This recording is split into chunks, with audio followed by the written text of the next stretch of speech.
los estudios el rector de la Universidad Mayor de San Andrés, Waldo Albarracín. Tengo varios temas para referirnos. ¿Cómo está, doctor? Buenos días, Gabriela. Un saludo cariñoso para ti y para la audiencia. Me gustaría empezar. Usted ha sido defensor del pueblo como autoridad. Su opinión sobre lo sucedido en el Alto, ¿no? Es muy doloroso, sorpresivo, doloroso. Yo pensé que ya habíamos superado esas etapas, pero creo que ya el número de muertos, las circunstancias de los hechos que se han dado, nos obligan a un pronunciamiento. Primero, en sentido de rechazar de pleno, desde luego, todo acto de violencia. Segundo, de exigir de manera categórica la investigación inmediata de este caso y que se identifique a los responsables de este hecho de violencia. No interesa acá de qué lado son, de qué tendencia política, si son funcionarios municipales o son dirigentes de la Asociación de Padres, no interesa. El hecho es que, primero, el promover la toma de una institución pública. Segundo, el desarrollar actos delictivos como quemar documentos que son finalmente patrimonio del Estado, afectar la infraestructura del Estado de una entidad que sirve a la población. Tercero, causar muertes, porque ya al provocar un incendio, eso está tipificado en el Código Penal como un crimen grave, ¿no? Lo que se llama incendios y estragos, y hay muertes de por medio. Si bien no podemos decir que estaban calculadas las muertes de ministros, pero la forma como se han realizado estos hechos de violencia y las consecuencias acarrean, por tanto, una responsabilidad penal. Y es acá donde el Ministerio Público ya tiene que estar actuando para dar los nombres de los responsables. Tengo entendido que hay algunos detenidos, creo que el número es insuficiente a estas alturas porque son más los responsables. Y que esa investigación esté liberada de todo sesgo político. Como dije hace un momento, acá no interesa, el Ministerio Público tiene que actuar con tanta madurez y objetividad que no interesa el color político de los responsables, porque es doloroso que hayan fallecido hermanos salteños. Las imágenes nos muestran a niños que están siendo salvados de la muerte, ¿te das cuenta? O sea, el hecho alcanza dimensiones muy grandes. Y por todo ello creo que es criterio general de la ciudadanía, espero estar interpretando ese criterio en el sentido de que se condene el hecho de violencia, se identifiquen responsables, autores materiales, intelectuales y desde luego se promueva la acción penal correspondiente. Y asimismo que esta experiencia dolorosa nos sirva de una buena vez como aprendizaje para terminar de entender que cualquier conflicto que se presente, pero a partir de una determinada demanda, por más legítima que sea una demanda social, ¿no? Económica, en fin, nada sirve de argumento para utilizar la violencia en la idea de pretender un derecho, ¿no? Nada sirve de argumento. Es decir, que bajo el título, ya sea de un incremento salarial o de reivindicar alguna infraestructura, etcétera, cualquier demanda que pueda ser legítima, claro que debe ser atendida por la autoridad pública, pero en las circunstancias de que no sea atendida, eso no puede servir de argumento para provocar un acto vandálico y todavía generar violencia y finalmente muerte de personas. Entonces, como universidad, te comento, ayer hemos tratado el caso en Consejo Universitario y me ha ordenado el Consejo Universitario emitir una declaración a nombre de dicho Consejo bajo estos parámetros que te estoy comentando, ¿no? Protestando, condenando los hechos, exigiendo justicia, exigiendo la sanción penal de los responsables de esta catástrofe. Hay una comisión de fiscales, ¿no?, a cargo de esto. Lo importante es que no se vaya a perder el sentido politizar, como lo hemos dicho. Esto tiene que seguir las instancias y está en un estrado judicial. Ojalá y que no se demore, porque muchas veces estos casos causan dolor, claro, en ese momento, indignación ciudadana, pero luego pasan los días y se convierten en estadísticas. Y creo que eso es más grave, es decir, la impunidad sobre estos hechos es un incentivo para que se pueda repetir posteriormente.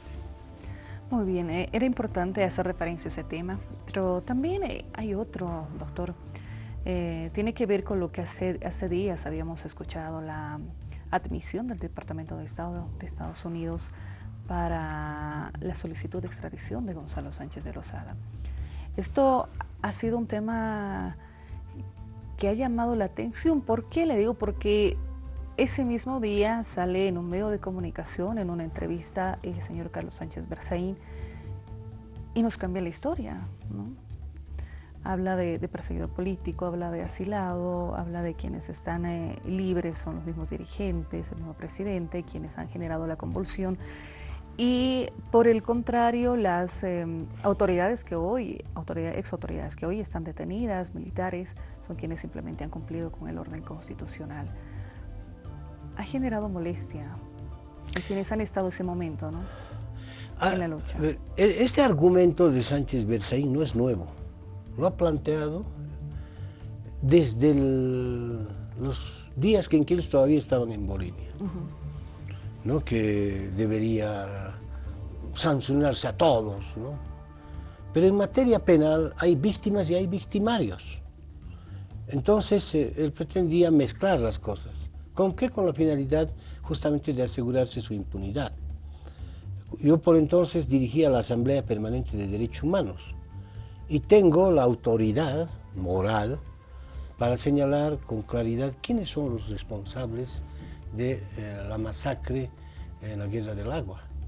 Y lo hemos dicho con nombres y apellidos: Sánchez de Lozada, Sánchez Berzaín, otras autoridades del gobierno de entonces, autoridades policiales, militares, etc. Además, siempre se ha manejado el argumento de que de enfrentamientos, jamás hubo enfrentamientos, ahí hubo una masacre. El enfrentamiento es cuando dos partes, en condiciones más o menos iguales, se enfrentan. Una guerra, por ejemplo, ¿no? Una guerra militar. Pero en este caso hubo una masacre porque el gobierno utilizó aviones para disparar desde el aire, utilizó tanques, utilizó, bueno, a las Fuerzas Armadas, no solo a la policía, frente a un pueblo que salía a protestar por la intención grosera de Sánchez de Lozada de hipotecar al país y de vender nuestro gas concretamente hacia transnacionales. Entonces, no puede hablarse de enfrentamiento, sino de una masacre. Entonces era una agresión unilateral, si vale el término, con balas además, porque no era un enfrentamiento cuerpo a cuerpo. Y los muertos están ahí, no es un invento. Y lo digo porque a mí me ha correspondido recoger cuerpos. La Asamblea de Derechos Humanos estaba en pleno escenario de los acontecimientos, tratando de proteger a las víctimas, incluso insistiendo con el gobierno de entonces para que dialogue, para generar un espacio de diálogo que evite mayor violencia. Entonces, no nos pueden contar historias.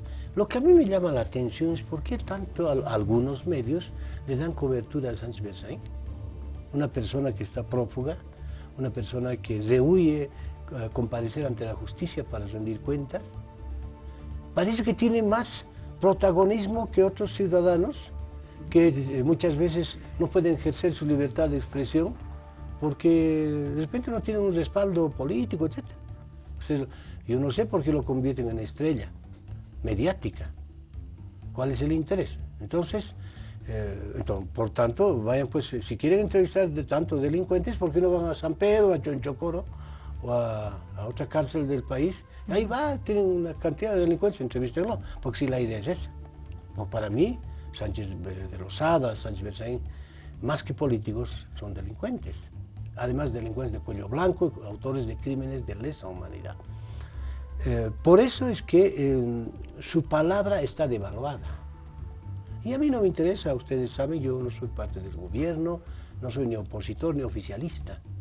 Soy un ciudadano de convicción democrática y un defensor de los derechos humanos. Y sé con claridad quién es quién en este país. Entonces, me parece a mí grosero que algunos medios no tengan un mínimo de escrúpulo y conviertan en estrellas mediáticas a personas que son subyúdice, es decir, que están en este momento rehuyendo a responder por sus hechos delictivos ante la justicia boliviana y que desde luego están recibiendo protección política. Eso no es ningún secreto. Los Estados Unidos de principio a fin protegió a Sánchez de Lozada, a Sánchez Berzaín. No te olvides que en 2003, concretamente en septiembre, quien sacó a Sánchez de Lozada de La Paz inicialmente fue la embajada americana. Primero lo sacó, lo puso a buen recaudo, me acuerdo, en el colegio militar, y de ahí lo sacó a Santa Cruz.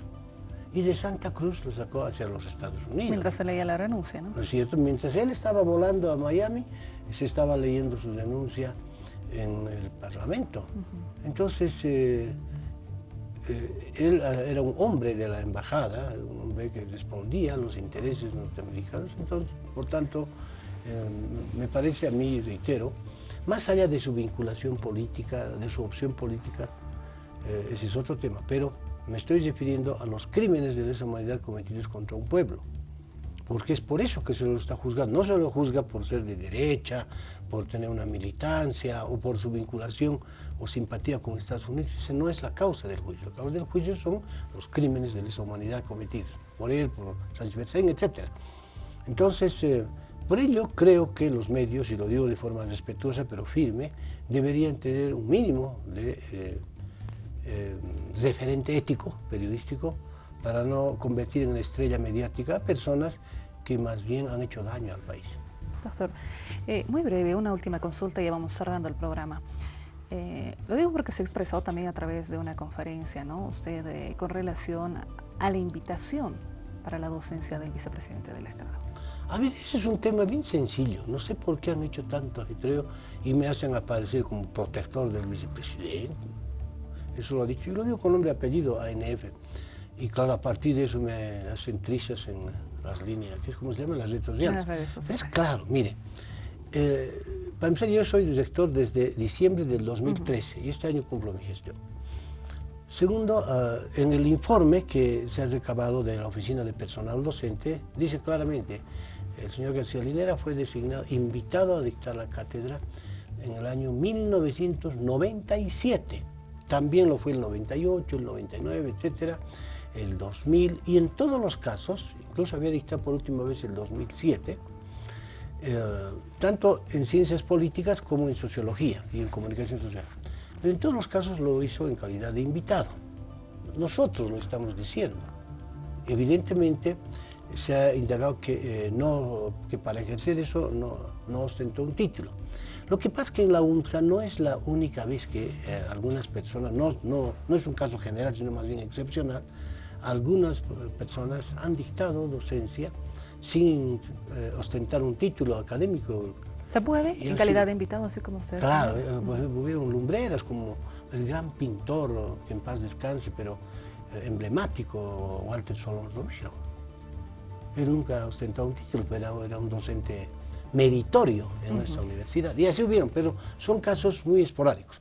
Porque en general, y hacia adelante hoy día lo que se exige, básicamente, entre otros requisitos, es el contar con título y el diplomado en educación superior. Entonces, no sin tener título quiere decir que ahora la universidad tiene que anular las notas de todos sus alumnos durante todos los años. No, eso no es posible, porque estaría violando el derecho de estudiantes que han aprobado una materia y que ya tienen un derecho adquirido, que hoy día probablemente muchos de ellos ya son profesionales. Imagínense si yo anulo esas notas. Eso dije, y mírenlo cómo distorsionan, porque dije eso, sale el titular en ANEF y dice, Albarracín protege a García Linera porque no quiere investigar por proteger a los alumnos. Mire cómo se distorsiona. Entonces, eso no es ética periodística, que creo que lo que muchas veces falta en algunos medios. Pero bueno, está hecha la aclaración y reitero que cualquier persona, cualquier autoridad que requiere información sobre este caso, venga a mi despacho y yo se la voy a proporcionar sin ningún requisito, no hay nada que ocultar. Muchas gracias. Muchas gracias.